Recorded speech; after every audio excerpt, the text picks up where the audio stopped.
बिस्मिल्लाहिर्रहमानिर्रहीम। अस्सलाम वालेकुम students, welcome back to my channel. आज मैं क्लास 7 की इंग्लिश चैप्टर नंबर 2 का जो रिमेनिंग पार्ट है वो शेयर कर रही हूँ। और उसमें था हमारे पास use of language. Use of language में हम लोग एडजेक्टिव की टाइप्स पढ़ेंगे। पहली है क्वालिटेटिव एडजेक्टिव, तो इसकी डेफिनेशन को मैं रीड करती हूँ, फिर मैं आपको एक्सप्लेन करूँगी।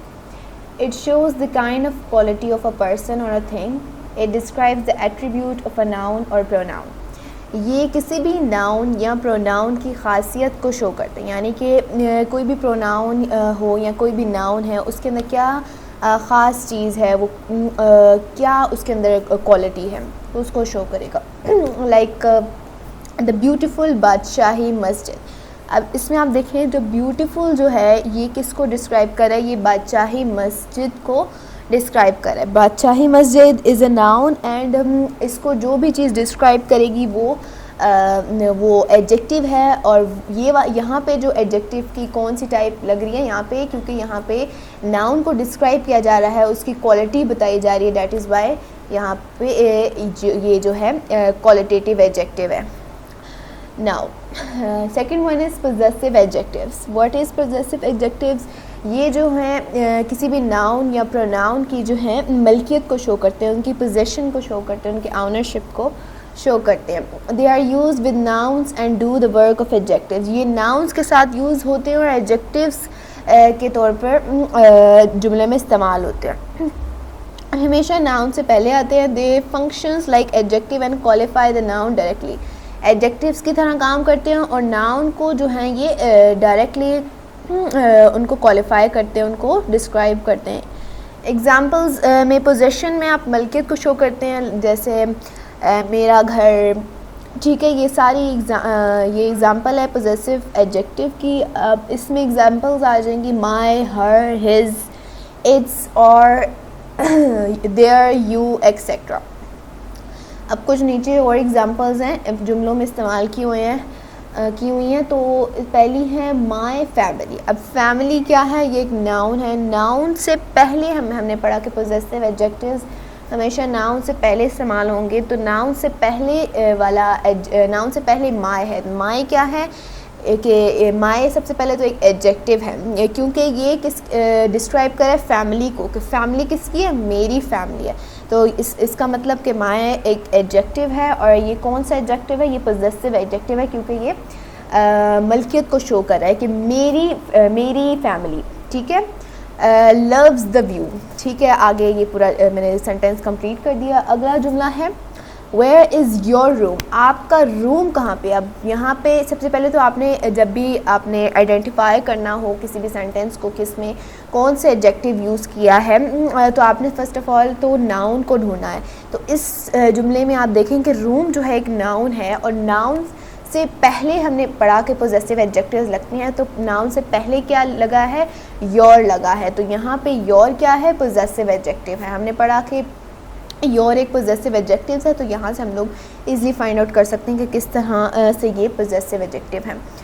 सो नेक्स्ट अब एक्सरसाइज की तरफ मूव करते हैं। Underline the adjectives in each sentence. अब हमने हर सेंटेंस में जो है एडजेक्टिव्स को अंडरलाइन करना है। देन राइट द नाउन और pronoun that the adjective describes in space provided. और फिर आपने उसके बाद जो है नाउन या प्रोनाउन को अंडरलाइन करना है, जो कि जिसको मतलब कि जो एडजेक्टिव्स के बाद यूज़ होंगे वो आपके नाउन होते हैं। ऑलमोस्ट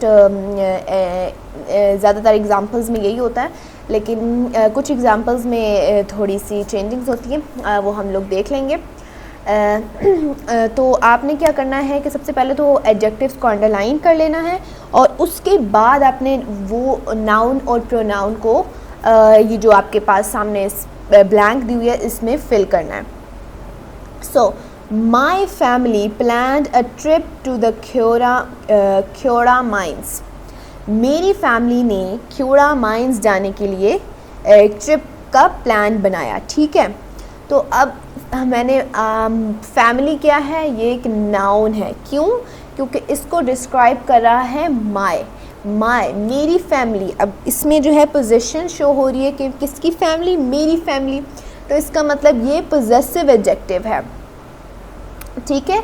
अब यहाँ पे हमने पढ़ा कि नाउन कौन सा है, नाउन इज़ अ फैमिली। अब ट्रिप भी एक फैमिली है, ट्रिप भी एक नाउन है, आप लोग ट्रिप भी लिख सकते हैं, लेकिन आपने वो वाले यहाँ पे नाउन या प्रोनाउन लिखने हैं जिनके साथ एडजेक्टिव्स यूज़ हुआ होगा, ठीक हो गया। नाउ सेकंड सेंटेंस है हमारे पास, it was a pleasant morning in मार्च।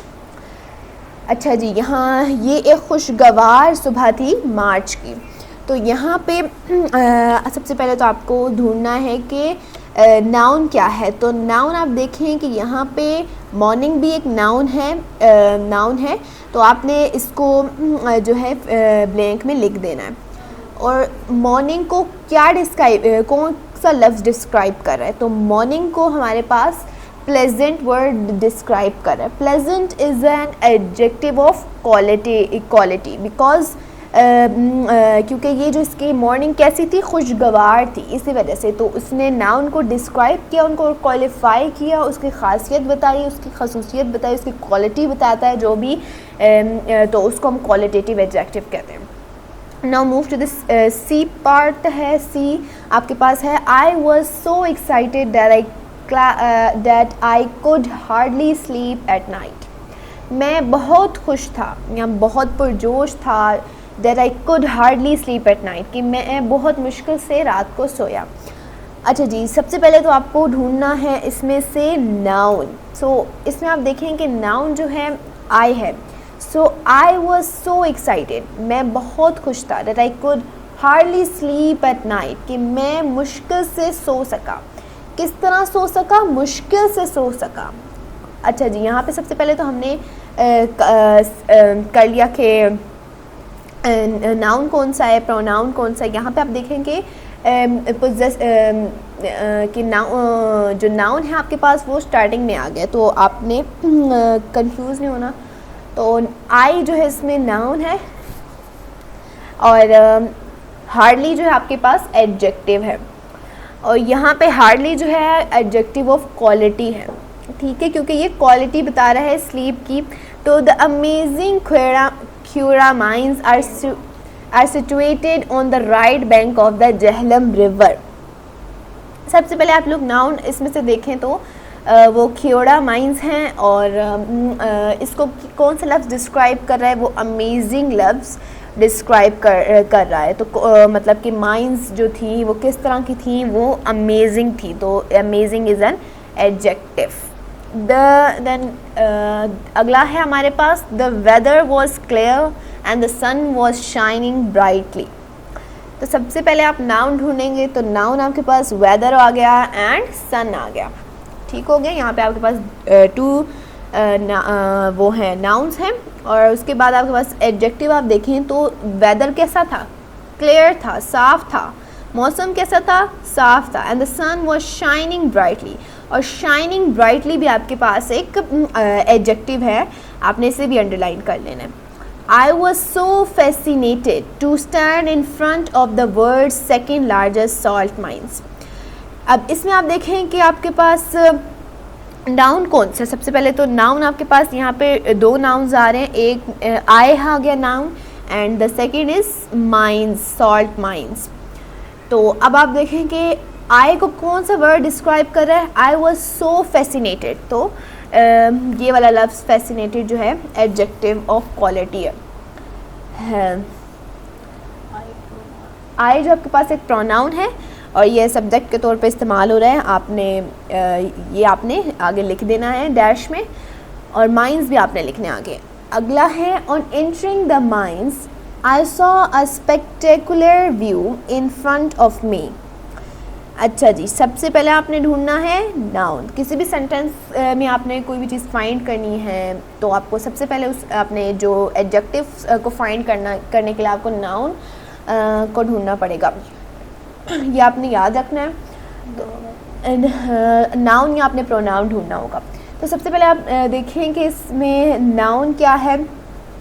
अगर आपको नाउन नहीं मिलता आपने प्रोनाउंस ढूंढने हैं। अब आपको पता है प्रोनाउंस जो है नाउन्स की जगह पे इस्तेमाल होते हैं, तो अब यहाँ पे क्या है प्रोनाउन, आई है प्रोनाउन, ठीक है, आई एक प्रोनाउन है और इसके अलावा इसमें माइंस भी जो है एक नाउन है और इसके अलावा आपके पास जो है मी भी एक जो है प्रोनाउन है। और ये जो व्यू है ये आपके पास ये भी एक नाउन है, मंजिर आप कहते हैं ना मंजिर, तो ये भी एक आपके पास नाउन है। तो आप अब आपने अंडरलाइन करना है adjectives. On entering the mines I saw a spectacular view in front of me. मैंने किस तरह का व्यू देखा, मैंने स्पेक्टेकुलर व्यू देखा, तो ये आपके पास एक एडजेक्टिव है। Now it seemed I have entered into a beautiful phenomena covered in salt. First of all तो नाउन ढूंढेंगे, तो नाउन आपके पास है सॉल्ट और उसके बाद फिनोमेना एंड उसके बाद आए, और इट भी आपके पास एक प्रोनाउन है और आई भी आपके पास एक प्रोनाउन है। तो आपने ये अपने आगे डैश में लिख देना है। उसके बाद आपने एडजेक्टिव ढूंढना है। तो आपने देखा कि beautiful phenomena covered in salt, तो ये आप इस जो ब्यूटीफुल फिनोमेना है ये एडजेक्टिव है। आई होप आपको समझ आ गई होगी अभी तक के एडजेक्टिव्स को हमने कैसे ढूंढना है। तो ये वाला सेंटेंस जो है आपने मुझे कमेंट में ज़रूर बताना है इसको मैंने कैसे आइडेंटिफाई किया। नेक्स्ट है I always wanted to ride a mining train and my wish came true here. तो फर्स्ट ऑफ ऑल हमने नाउन ढूंढना है। नाउन होगा हमारे पास ट्रेन हो गया, विश है इसमें, और इसमें हमारे पास आई जो है ये प्रोनाउन हो गया। तो ये हम आगे डैश में लिख देंगे। अब हमने ढूंढा adjective. I always wanted to ride a mining train. कैसी मैं कैसा राइड करना चाहता हूँ, माइनिंग कैसी राइड करना चाहता हूँ, मैं माइनिंग ट्रेन पे जो है राइड करना चाहता हूँ। तो and my wish came true here, और बस आपके पास जो माइनिंग ट्रेन है ना ये एडजेक्टिव है।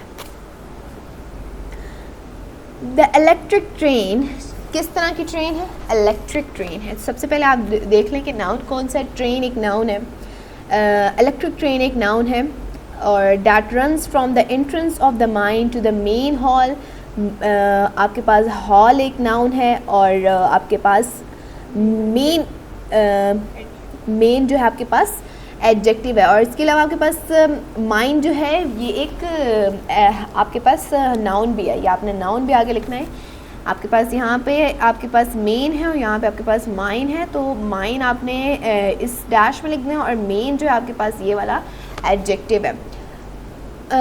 अब अगर हम नेक्स्ट मूव करते हैं, उससे पहले आपने जे में देखें कि द इलेक्ट्रिक ट्रेन, अब कैसी ट्रेन है, इलेक्ट्रिक ट्रेन है, ये एक एडजेक्टिव है, ठीक है। एडजेक्टिव भी और आपने नाउन में भी लिखना है। नाउन में आप लोग सिर्फ ये लिख सकते हैं कि ट्रेन है, और जब एडजेक्टिव में आप लिखेंगे तो इलेक्ट्रिक ट्रेन जो है एडजेक्टिव बनेगा इसका, ठीक हो गया। अब हम अगला देखते हैं। The train ride took us to the assembly hall where more wonders were waiting for अस।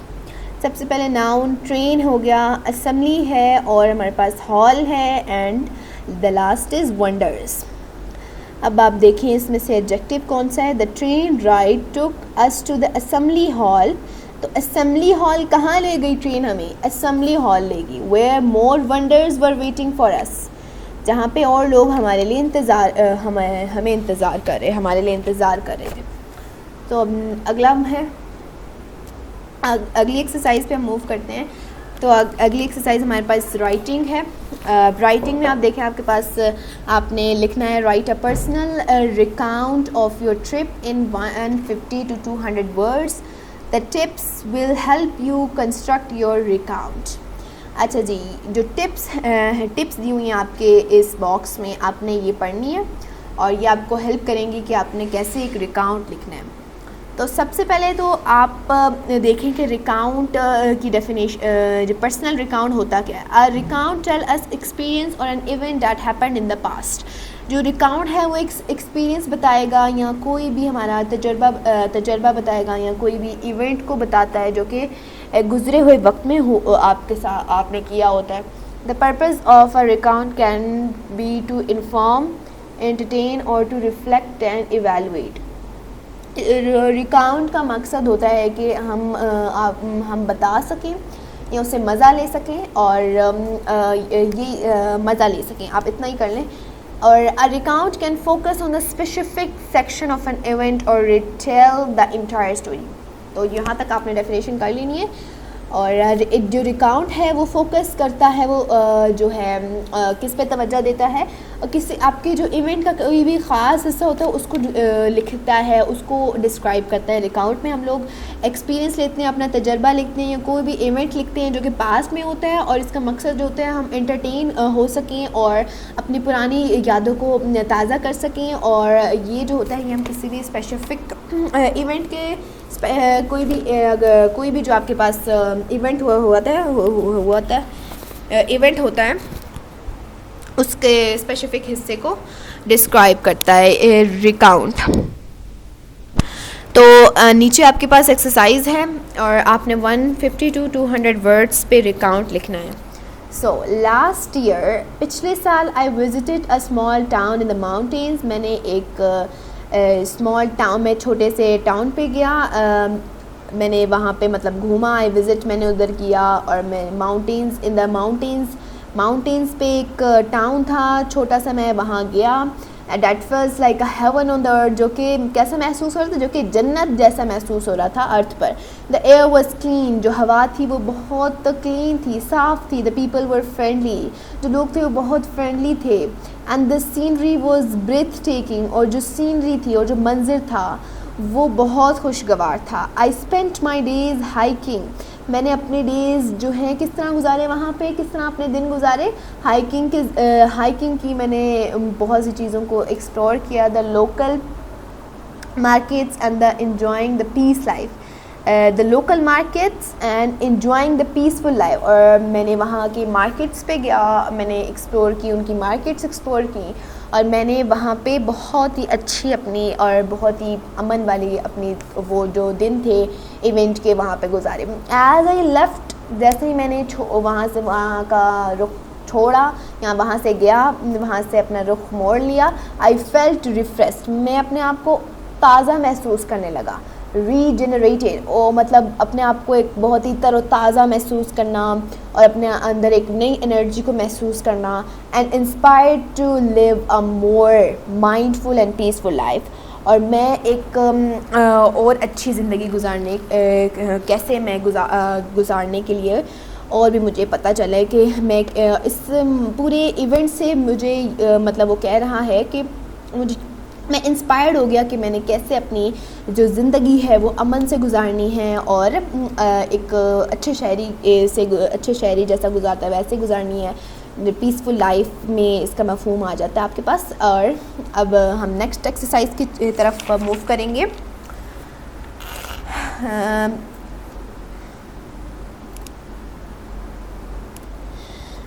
बच्चों, आज के लिए इतना ही काफ़ी है। आगे से हम नेक्स्ट वीडियो में पढ़ेंगे। तो आप अगर आपको और वीडियोस चाहिए तो मुझे कमेंट करें और लाइक करें, इस वीडियो को शेयर करें, सब्सक्राइब करें। नेक्स्ट वीडियो तक मुझे इजाज़त दीजिए। अल्लाह हाफ़िज़।